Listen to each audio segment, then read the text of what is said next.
Hi friends, welcome to Siri daily blogs. ఈరోజు కొత్తిమీర ఎలా స్టోర్ చేసుకోవాలో చూపిస్తున్నానండి. మనం కొత్తిమీర తెచ్చుకున్నప్పుడు చాలా ఫ్రెష్గా ఉంటుంది, గ్రీన్గా ఫ్రెష్గా ఉంటుంది. ఒక 2-3 డేస్కి ఫ్రిడ్జ్లో పెట్టినా కుళ్ళిపోతుంది కదండి.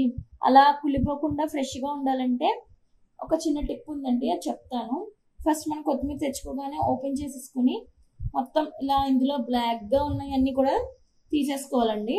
చూడండి, కుళ్ళిపోయినట్టు అయిపోయింది కదా. ఇలాంటివన్నీ తీసుకుని పక్కకు పెట్టుకోవాలి, తీసేసుకోవాలండి. ఇలాంటివి సపరేట్ చేసేయాలి. ఇలా బ్లాక్గా ఉన్నాయన్నీ కూడా తీసేసుకోవాలి. ఇలా ఇలా బ్లాక్గా పాడైపోయిన ఆకు వల్ల పక్కన మిగతా ఆకు కూడా పాడైపోతుంది.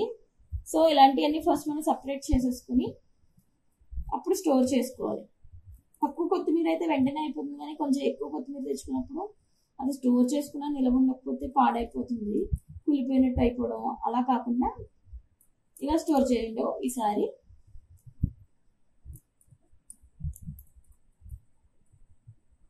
చూడండి, పాడైపోయింది, ఎంత ఆకొచ్చిందో. పాడైపోయింది చూసారండి, నల్లగా అయిపోయింది. ఈ ఉండడం వల్ల మిగతా కొత్తిమీర అంతా కూడా పాడైపోతుందండి. సో ఇదంతా తీసి సపరేట్ చేసేసుకొని ఇది గ్రీన్గా ఫ్రెష్గా ఉన్నది స్టోర్ చేయాలి. అది ఎలా అంటే ఫస్ట్ మనం ఇలా కట్ చేసేసుకుందామండి. కట్ చేసుకుని ఇలా పార్సిల్ బాక్సులు ఉంటాయి కదండి, ఫుడ్కి వస్తాయి కదా, మనకి ఫుడ్ ఆర్డర్ పెట్టుకోవడం పార్సిల్ బాక్సులు వస్తాయి కదా. అలాంటప్పుడు ఇలాంటి బాక్సెస్ తీసుకుని ఇందులో మనం టిష్యూ పేపర్ పెట్టుకోవాలండి. టిష్యూ పేపర్ లేకపోయినా న్యూస్ పేపర్ అయినా పర్వాలేదు. ఈ కొత్తిమీర అంతా ఇందులో పెట్టేసుకుందామండి. కొత్తిమీర అంతా ఇలా బాక్స్లో పెట్టేసుకుని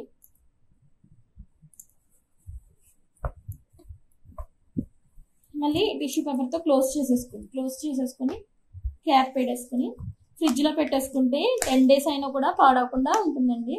చాలా ఫ్రెష్గా ఉంటుంది. నేను ప్రతిసారి ఇలాగే చేస్తానండి. మనం టిష్యూ పేపర్ పెట్టడం వల్ల దీనికి పట్టిన ఆవిరి కూడా మొత్తం అబ్జర్వ్ చేసేసుకుని ఆకుకూర పాడవకుండా ఉంటుందండి.